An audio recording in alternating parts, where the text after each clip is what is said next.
رب العالمین۔ انتہائی عقیدت و محبت اور احترام کے ساتھ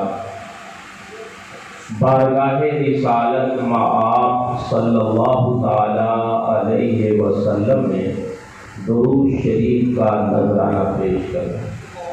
اللہم صلی علی سیدنا نبینا مولانا محمد وعلی آلہ وصحبہ وبارک وسلم۔ صلاۃ و سلام علیک یا رسول اللہ۔ معزز علماء دین، طالبان علوم نبویہ اور معزز سامعین، یہ ہماری اور آپ تمام حضرات کی مشترکہ سعادت مندی اور خوش نصیبی ہے کہ اللہ تعالی نے آج کی اس شب میں ہمیں اور آپ کو کچھ دیر کے لیے اپنے ذکر و شکر کے لیے اکٹھا فرما دیا۔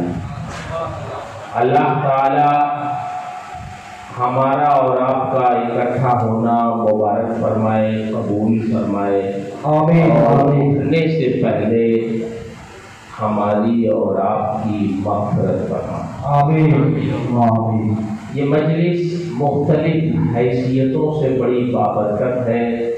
ایک تو عرس کی تقریب ہے، پھر دستار بندی کی تقریب ہے، تو کئی حیثیتیں ہیں، اور جب اتنی ساری حیثیتیں ہو تو مجلس اور نور علی نور ہو جائے۔ سبحان اللہ، سبحان اللہ۔ میں محب گرامی وقار فاضل جلیل حضرت علامہ مولانا اکبر صاحب زیدہ مجدہم کا بڑا شکر گزار ہوں کہ انہوں نے مجھے آمادہ کیا اور مجھے یہاں آنے کی سعادت کا یہ ذریعہ ہے۔ اللہ تعالیٰ ان کو جزائے خیر عطا فرمائے۔ یہاں آنے کے بعد بڑی خوشی ہوئی، مسجد دیکھا، مدرسے کو تو اندر سے نہیں دیکھا لیکن باہر سے دیکھا، اور لوگوں کا حسن اخلاق دیکھا تو طبیعت کو بہت خوشی حاصل ہوئی۔ پڑھنے پڑھانے کا مقصد یہی ہے کہ آدمی اچھا انسان بنے، اچھا اخلاق مند مومن بنے۔ یہ چیزیں خانقاہوں سے پہلے حاصل ہوتی تھیں، اب بھی جو لوگ توجہ دیتے ہیں تو یہ چیزیں تواضع، انکساری، للہیت، اخلاص ہمارے بزرگان دین کی یہی عادت ہے، اور اس کا کچھ حصہ تو صحبت میں رہنے والوں کو ملتا ہے۔ میری گفتگو شاید یہاں کے جو سامعین ہیں ان کو سمجھ میں نہ آتی ہو، وہ بنگلہ زبان سمجھتے ہیں، تو اس لیے ہو سکتا ہے دقت ہو، لیکن یہ طلباء سمجھتے ہیں، اردو اچھا سب سمجھتے ہیں، تو تھوڑی سی دو تین احادیث میں علم دین کی فضیلت کے ساتھ آپ حضرات نے یہاں داخلہ لیا، پڑھ رہے ہیں، آپ یقین مانیں طالب علم کی فضیلت اتنی ہے کہ جب اس کو پڑھیے تو طبیعت یہی چاہتی ہے کہ زندگی بھر آدمی طالب علم ہی رہے۔ سبحان اللہ۔ حضرت ابن قیس کہتے ہیں کہ میں ابو درداء کی خدمت میں دمشق میں تھا، ایک صاحب مدینہ منورہ سے دمشق آئے حضرت ابو درداء کی خدمت میں، اور کہنے لگے کہ ابو درداء میں مدینۃ الرسول سے تمہارے پاس آیا ہوں صرف اس لیے کہ تم رسول اللہ صلی اللہ علیہ وسلم کی ایک حدیث بیان کرتے، وہی سننے کے لیے آئے۔ کہاں مدینہ منورہ ہے، کہاں دمشق ہے، آپ نقشہ اٹھائیے دنیا کا، جغرافیہ دیکھیے، اس زمانے میں جب اونٹ کا سفر ہوتا تھا تو 1 مہینہ جانا اور 1 مہینہ آنا، 2 مہینے 2 مہینے انہوں نے مشقت اٹھائی ہوگی، کتنا حاصل کرنے کے لیے؟ 1 حدیث۔ آج ہم لوگ ایک کنڈیشن کار سے چلتے ہیں، تھک جاتے ہیں۔ کل ہمارے بزرگان دین اونٹوں سے چلتے تھے، مہینے مہینے پر ایک حدیث کو یاد کرتے۔ آپ اندازہ لگائیں کتنی آسانیاں اللہ نے آج پیدا کی۔ وہ فرماتے ہیں کہ میں نے سنا ایک حدیث تم بیان کرتے ہو تو میں اسی کے لیے آیا ہوں، میں دمشق کی گلیاں اور دمشق کا شہر دیکھنے نہیں آیا ہوں، کوئی اور کام نہیں ہے میرا، کسی اور ضرورت سے میں نہیں آیا ہوں، صرف ایک حدیث سننے کے لیے آیا ہوں، وہ سنا دو۔ تو حضرت ابو درداء سنانے لگے، کہتے ہیں سمعت رسول اللہ صلی اللہ علیہ وسلم یقول من سلک طریقا فیہ یطلب العلم سلک اللہ بہ طریقا من طرق الجنہ۔ حضرت ابو درداء فرماتے ہیں کہ سنو، تم علم کی طلب کے لیے آئے ہو تو میں تمہیں حدیث سنا دوں کہ میرے آقا و مولا صلی اللہ علیہ وسلم نے ارشاد فرمایا۔ ان کا ارشاد میں نے اپنے کانوں سے سنا کہ آپ نے فرمایا جو شخص علم حاصل کرنے کے لیے اپنے گھر سے نکلتا ہے اور جب زمین پر راستے پہ وہ چلتا ہے تو وہ زمین پر نہیں چلتا، اللہ اسے جنت کے راستے سے چلا۔ اللہ اکبر۔ ابھی اس نے علم حاصل بھی نہیں کیا، ابھی تو علم حاصل کرنے کے ارادے سے نکلا ہے، تو اس کا یہ اعزاز ہے کہ وہ زمین پہ نہیں چل رہا ہے، وہ جنت کو لے جانے والے راستے پہ چل رہا ہے۔ اور ارشاد فرماتے ہیں وَإِنَّ الْمَلَائِكَةَ لَتَضَعُ أَجْنِحَتَهَا رِضًا لِطَالِبِ الْعِلْمِ۔ یہی نہیں کہ وہ جنت کے راستے پہ چل رہا ہے، اللہ کے فرشتے اس طالب علم کی اتنی عزت کرتے ہیں، اتنی عزت کرتے ہیں کہ وہ اپنے پروں کو طالب علم کی خوشنودی کے لیے اس کے قدموں کے نیچے بچھا دیا کرتے ہیں، وہ ہمارے فرض ہیں۔ آپ غور کریں، بڑے بڑے بادشاہ جب کسی بادشاہ کے وہاں کسی دوسرے ملک میں جاتے ہیں، جانتے ہیں ان کے اعزاز میں کیا کیا جاتا ہے؟ سرخ کارپیٹ بچھائی جاتی ہے، سرخ قالین بچھائی جاتی ہے۔ ایران کی قالین اس زمانے میں بڑی مشہور تھی، آج ترکی کی مشہور ہے۔ میں کہتا ہوں ایران کی کارپیٹ ہو، ترکی کی کارپیٹ ہو، چائنا کی کارپیٹ ہو، لوگ ایکڑوں بچھاتے تھے کسی بادشاہ کے لیے، جیسا کوئی بادشاہ ہوتا جس حیثیت کا، تو وہ جوتے پہن کے اس پہ چلتا اور جا کے بیان کرتا کہ فلاں ملک فلاں بادشاہ کے وہاں میں گیا تھا تو میرے لیے سرخ کارپیٹ اتنے فاصلے تک بچھائی گئی تھی۔ میں کہتا ہوں ایران کی کارپیٹ، چائنا کی کارپیٹ، ترکی کی کارپیٹ کی کیا حیثیت ہے فرشتوں کے پر کے مقابلے؟ کہاں فرشتوں کا نوری مخلوق کا پر، معصوم مخلوق کا پر، اور کہاں ایران کی کارپیٹ کوئی حیثیت؟ ایران جب فتح ہوا تو ایک کارپیٹ کی آئی مال غنیمت میں جس کا نام تھا بہار چین، بڑی قیمتی کارپیٹ تھی۔ تو بہت سے لوگوں کی رائے ہوئی کہ حضور اس کو مسجد نبوی میں بچھا دیا جائے، لوگ نماز اس پہ پڑھیں۔ تو حضرت عمر نے کہا کہ استغفر اللہ، میں اس کارپیٹ کو مسجد نبوی میں بچھاؤں گا، لوگ اس پہ نماز پڑھیں گے۔ ایران کی کارپیٹ حضرت عمر نے اس کو مسجد نبوی کے دروازے پر رکھا اور کہا صحابہ سے، تابعین سے کہ نماز پڑھنے کے لیے جب جائیے تو اس کارپیٹ میں اپنے پیروں کو پوچھ کر پھر جائیے، اس لائق نہیں ہے کہ اس کو مسجد نبوی پہ بچھائیں، یہ بادشاہوں کی کارپیٹ ہے، زیادہ سے زیادہ اتنا ہو سکتا ہے کہ لوگ اپنے پیر اس پہ پوچھیں۔ مسجد نبوی ہماری بہت عالی شان ہے، اس میں ہم باہر چیز کو رکھیں گے، جس پر لوگ جوتا پہن کے چلتے مسجد نبوی میں اس کو بچھائیں گے۔ یہ شان ہے مذہبی لوگوں، تو آپ کی کتنی حیثیت ہے، اللہ اکبر، کیا شان ہے علم دین حاصل کرنے والے۔ نعرہ تکبیر، نعرہ رسالت، حضرت صوفی صاحب قبلہ، حضرت پیر طریقہ صاحب قبلہ، نعرہ تکبیر، نعرہ رسالت۔ مسجد نبوی میں سرکار نے پہلا مدرسہ کھولا، اس میں پڑھنے والے دو طرح کے طالب علم تھے، ایک تو وہ تھے جو 24 گھنٹے مسجد میں رہتے جن کو اصحاب صفہ،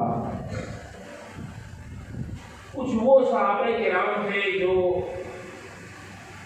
دن میں محنت مزدوری کرتے تھے، تجارت کرتے تھے، اتنا ٹائم نہیں ہوتا تھا تو وہ کچھ ٹائم دیتے تھے، پڑھ کے چلے جاتے تھے۔ حضرت عمر بھی انہی لوگوں میں سے تھے۔ مہاجرین جو تھے وہ تاجر تھے، مکے کے لوگ عموماً تاجر تھے، مدینے کے جو انصار تھے وہ کسان تھے، وہ کھجوروں کے باغات میں کام کرتے تھے۔ تو حضرت عمر کا شوق علم یہ تھا کہ آپ نے ایک انصاری صحابی سے باری لگا لی کہ دیکھو ایک دن میں جاؤں گا تجارت کرنے، تم میری جگہ پہ بیٹھ کے سرکار کی جو بھی احادیث ہیں، جو بھی قرآن کی آیتیں آپ فرماتے ہیں اس کو محفوظ رکھنا، یاد رکھنا، اور جب شام کو میں آؤں گا تو مجھے وہ ساری احادیث سنا دیں۔ اور دوسرے دن میں بیٹھوں گا سرکار کی مجلس میں، تم کام پہ جانا، میں دن بھر جو سیکھوں گا وہ شام کو تمہیں سنا دوں گا۔ اس طرح لوگ یہ دین حاصل۔ آج آپ ہمیں بتائیں اللہ نے کتنی آسانی آپ کے لیے پیدا کی۔ آپ 24 گھنٹہ مدرسے میں رہتے ہیں، کھانے کا انتظام مدرسے کی طرف سے، رہنے کا انتظام مدرسے کی طرف سے، بیمار ہو جائے تو علاج کا انتظام مدرسے کی طرف سے، کتنی نازمداری آپ کی ہوتی ہے۔ کاش آپ محنت سے پڑھتے تو لوگوں کی روحیں خوش۔ آپ کی کیوں نازمداری کی جاتی ہے؟ اس لیے نہیں کہ پیر صاحب کے بال بچوں کی آپ خدمت کریں گے، نہیں، اس لیے نہیں، اس لیے کہ آپ مذہب اہل سنت کی خدمت کریں، آپ دین کی خدمت کریں، آپ دین کے سپاہی بنیں گے، آپ دین کا کام کریں گے، اس لیے آپ کی نازمداری کی جاتی ہے، آپ کے لیے عمارت بنائی جاتی ہے، آپ کے لیے مطبخ چالو کیا جاتا ہے، آپ کے لیے روشنی کا انتظام کیا جاتا ہے۔ اس زمانے میں لوگ صبح چبوترے پہ بیٹھے رہتے تھے، نہ کوئی کھانے کا معقول انتظام تھا، نہ کوئی سائبان تھا، کسی نے کھلا دیا تو کھا لیا، اور اس طرح لوگ پڑھتے تھے۔ حضرت ابو ہریرہ سن 7 ہجری میں مسلمان ہوئے، کل 4 سال تک سرکار کی خدمت ملی ہوگا، لیکن حدیثیں سب سے زیادہ روایت کی ہیں۔ فرماتے ہیں دوسرے لوگ کہتے ہیں کہ ابو ہریرہ تم سب سے زیادہ حدیثیں روایت کرتے، تو یہ نہیں سوچتے کہ میں دن رات سرکار کی خدمت میں لگا رہتا، لوگ اپنے کاموں میں رہتے تھے اور میں سرکار کی خدمت میں لگا رہتا تھا۔ اور دوسری چیز یہ بھی تھی حدیثیں روایت کرنے کی کہ سرکار نے میرے لیے دعا فرمایا۔ فرماتے ہیں کہ سرکار نے مرتبہ چادر اپنی بچھا دی اور اپنے دونوں ہاتھوں سے کچھ اس میں ڈالا چادر میں، اور فرمایا ابو ہریرہ اس چادر کو تم اوڑھ لو۔ فرماتے ہیں اس دن سے جب سے میں نے وہ چادر جس میں سرکار نے دعا فرما دی تھی اوڑھا، آج تک کوئی چیز بھولا نہیں، جو بھی یاد کیا وہ محفوظ سب سے زیادہ اللہ اکبر۔ ایسی محنت کی ہے لوگوں نے، تب جا کے یہ علم دین ہم لوگوں تک پہنچا۔ اس لیے آپ کو بھی محنت کرنا ضروری ہے، کوشش کریں، محنت کریں۔ آج کل موبائل میں ہمارے بچے لگ جاتے ہیں، موبائل اتنا ہی استعمال کیجیے جتنی ضرورت ہے، اس سے زیادہ نہیں، یہ نقصان دہ بھی ہوگا۔ کبھی اپنے ذہن میں یہ بھی نہ رکھیں کہ تنخواہوں کا معیار بہت کم ہے، پڑھ لیں گے، مولوی بنیں گے تو کیا ملے گا، کیا تنخواہ ہوگی۔ ان چیزوں کے لیے کبھی نہ پڑھیے گا۔ سرکار ارشاد فرماتے ہیں جو علم دین دنیا کمانے کے لیے پڑھے تو جنت تو دور کی بات ہے، جنت کی خوشبو جو 40 برس کی راہ سے محسوس ہوتی ہے، اس شخص کو وہ جنت کی خوشبو بھی نہیں ملے۔ اس لیے اپنی نیتیں ہمیں اور آپ کو درست رکھنا چاہیے۔ ہاں اتنا ضرور ہے کہ جو شخص اللہ کی رضا کے لیے علم دین حاصل کرتا ہے، تو میں تجربے سے کہہ رہا ہوں، اللہ پہ بھروسہ کرتے ہوئے کہتا ہوں، آپ بھی تجربہ کر لیجیے گا کہ ایسے عالم کو دنیا میں کبھی رزق کی تنگی محسوس نہیں ہو۔ اللہ میں سے اس کا انتظام فرماتا۔ آپ کو آپ کی تسلی کے لیے میں ایک حکایت سنا دوں امام ابو یوسف کی۔ امام ابو یوسف جو ہمارے امام اعظم ابو حنیفہ رضی اللہ تعالیٰ عنہ کے بڑے چہیتے شاگرد ہیں، یہی لوگ ناشر مسلک ابو حنیفہ۔ امام ابو یوسف امام بعد میں بنے، پہلے یہ یتیم تھے، ان کی والدہ بیوہ تھی، سود کاٹتی تھی، یہ چھوٹے سے تھے، سود کاٹ کر کی بھی ان کا کام نہیں چلتا تھا۔ تو جب ذرا سود کاٹنا سمجھتے چرخا چلتا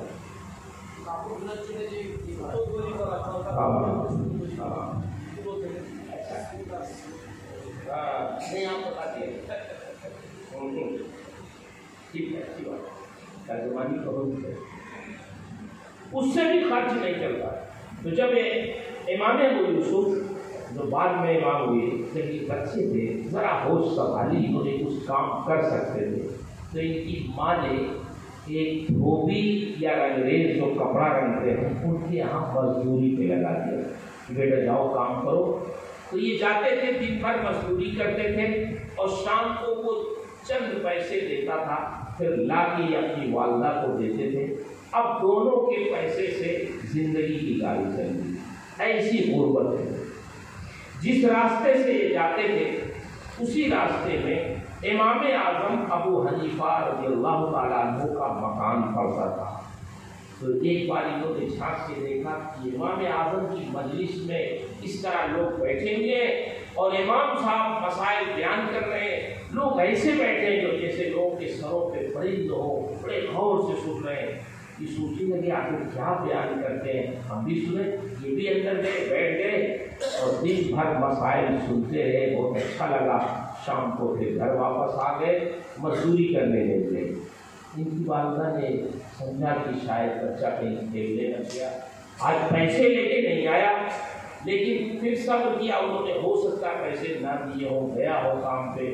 دوسرے دن پھر گئے، پھر امام اعظم کی مجلس میں بیٹھ گئے اور دن بھر بیٹھے رہے، مسائل شریعت سنتے رہے، شام کو پھر واپس آ گئے، پھر نہیں پیسہ لائے۔ ان کی ماں کو صبح ہوا، لگتا میرا بیٹا کہیں کھیلنے میں لگ جاتا، یہ کام پہ نہیں جاتا۔ تیسرا دن جب ہوا اور یہ آنے لگے تو ان کی ماں بھی پیچھے پیچھے چلنے لگی۔ جیسے ہی امام اعظم کی مجلس میں یہ بیٹھے تو پیچھے سے ان کی والدہ بھی آگے داخل ہو گئی اور امام اعظم ابو حنیفہ رضی اللہ تعالیٰ عنہ سے کہنے لگی، نعمان تم نے میرے بیٹے کو اپنے کام میں لگا لیا، آپ کو معلوم نہیں کہ میں بیوہ خاتون ہوں، یہ یتیم لڑکا ہے، ہم بڑے غریب لوگ ہیں، ہمارے گھر کا خرچ نہیں چلتا، میں اور میرا بیٹا دونوں کام کرتے ہیں، تب کسی طرح ہماری زندگی کی گاڑی چلتی ہے۔ 2 دنوں سے تو یہ آپ کی مجلس میں بیٹھتا ہے، کچھ لاتا ہی نہیں، تو ہماری زندگی کی گاڑی نہیں چلتی، آپ ہمیں اسے واپس کر دیں۔ امام اعظم نے امام ابو یوسف کی پیشانی پڑھ لی اور سمجھ گئے کہ یہ لڑکا تو بہت ہوشیار ہے، اگر پڑھ لے گا تو بہت بڑا عالم ہوگا۔ آپ نے ارشاد فرمایا آپ ان کو میرے پاس رکھ دو، میں ان کو عالم بناؤں گا۔ تو ان کی والدہ نے کہا کہ عالم بن کے کیا کریں گے؟ تو انہوں نے کہا داعی ہے وعلمہ علما یاکل الفالوز بدہن الفستق، اپنے بچے کو میرے پاس رکھ دو، میں ایسا علم اس کو پڑھا رہا ہوں کہ کل مستقبل قریب میں آنے والے زمانے میں یہ روغن پستہ میں فالودہ لوگوں کو کھائے گا، تو بادشاہوں کا کھانا ہے وہ کھائے گا، ایسا علم میں پڑھا ہے۔ ان کی والدہ نے کہا ھذا شیخ قد ذہب عقلہ، اس بوڑھے آدمی کی عقل مار گئی ہے، یہ یتیم لڑکا غریب لڑکا ان کو بادشاہوں کے کھانے کا خواب دکھلا رہے ہیں، کہاں سے ایسا ہو سکتا ہے کہ میرا یتیم بیٹا بادشاہوں کے دسترخوان سے پہنچ جائے اور بادشاہوں کا کھانا کھا لے؟ ممکن ہے؟ کون سا علم آپ پڑھا دیں گے؟ نہیں مجھے پڑھانے کی کوئی ضرورت نہیں، آپ میرے بیٹے کو واپس کریں۔ تو امام صاحب سمجھ گئے کہ ان کو علم کی اہمیت نہیں سمجھ میں آ رہی ہے، یہ واقعی لے کے چلی جائے گی اپنے بیٹے کو۔ تو فرمانے لگے کہ اچھا یہ بتاؤ آپ کو پیسہ ہی تو چاہیے، آپ کا بیٹا کتنا روزانہ کماتا ہے؟ انہوں نے بتایا کہ اتنے درہم یا اتنے پیسے کماتا، تو آپ نے فرمایا چلو کوئی بات نہیں ہے، جتنے پیسے یہ روزانہ مزدوری میں کماتا ہے نعمان بن ثابت اپنی جیب سے روزانہ اس کو دیتے بھی رہیں گے اور پڑھاتے بھی رہیں گے۔ سبحان اللہ! ایسا استاد ملے گا کہ الٹے وظیفہ بھی دے اور پڑھائے، فیس بھی خود دے اور پڑھائے۔ امام ابو یوسف فرماتے ہیں کہ جب تک میں پڑھتا رہا، پڑھنے کے بعد تک امام اعظم مجھے دیتے رہے، جب میری شادی ہو گئی تو میرا وظیفہ ڈبل کر دیا اور کہا اب تم اکیلے نہیں ہو، تمہاری بیوی بھی ہے، اتنا تمہارا ہے اتنا تمہاری بیوی ہے۔ سبحان اللہ سبحان اللہ۔ اس طرح امام ابو یوسف کو پڑھایا۔ جب امام اعظم کا وصال ہو گیا تو وہی امام ابو یوسف پوری دنیا اسلام کے قاضی القضات یعنی چیف جسٹس ہو۔ اب جانتے ہیں کہ قاضی القضات کا عہدہ بغداد میں خلیفہ کے بعد دوسرے نمبر کا عہدہ ہے۔ اب جب قاضی القضات ہوئے، چیف جسٹس ہوئے، تو ان کا کھانا، ان کا راستہ، ان کا بستر سب چیک ہونے لگا، ہٹو بچو، کہیں جا رہے ہیں تو آگے پیچھے ان کے سپاہی ہیں۔ بادشاہ اس وقت تک کھانا نہیں کھاتا تھا جب تک امام ابو یوسف کو ساتھ بیٹھا کر اپنے دسترخوان پہ بیٹھا کے وہ کھانا نہیں کھاتا، تب تک وہ اکیلے کھانا نہیں کھاتا۔ امام ابو یوسف جب بیٹھے، ایک دن کھانا رکھا گیا تو روغن پستہ میں فالودہ لوگوں کے آ گیا، فضحک ابو یوسف، تو امام ابو یوسف ہنسنے لگے۔ خلیفہ نے کہا کیا بات ہے امام صاحب، آپ کو یہ کھانا پسند نہیں ہے کیا، کیوں ہنس رہے ہیں؟ ارے یہ روغن پستہ میں فالودہ تو روز آتا بھی نہیں، ہمارے پاس بھی کبھی کبھی آتا، آپ کو پسند نہیں؟ فرمانے لگے نہیں پسند تو ہے، ہنس اس لیے رہا ہوں کہ ایک زمانہ پہلے جب میں بچہ تھا تو میرے امام اعظم نے فرمایا تھا میری ماں سے کہ تو اپنے بچے کو میرے پاس چھوڑ دے، میں ایسا علم پڑھا رہا ہوں کہ اس علم کی برکت سے یہ مستقبل قریب میں روغن پستہ میں فالودہ لوگوں کے کھائے گا۔ آج میں نے دیکھ لیا کہ میرے امام اپنی باطنی نگاہوں سے وہاں تک دیکھتے تھے جہاں تک ہم اپنی ظاہری نگاہوں سے دیکھتے ہیں۔ کاش اگر آج میری ماں زندہ ہوتی تو وہ سمجھ جاتی کہ ہمارے باپ کتنے بڑے صاحب کشف بزرگ تھے، اس لیے میں ہنس رہا ہوں۔ یہ تو شان کی حضرت امام ابو یوسف کی، بادشاہوں کے محل تک، بادشاہوں کے دسترخوان تک اگر کسی چیز نے ان کو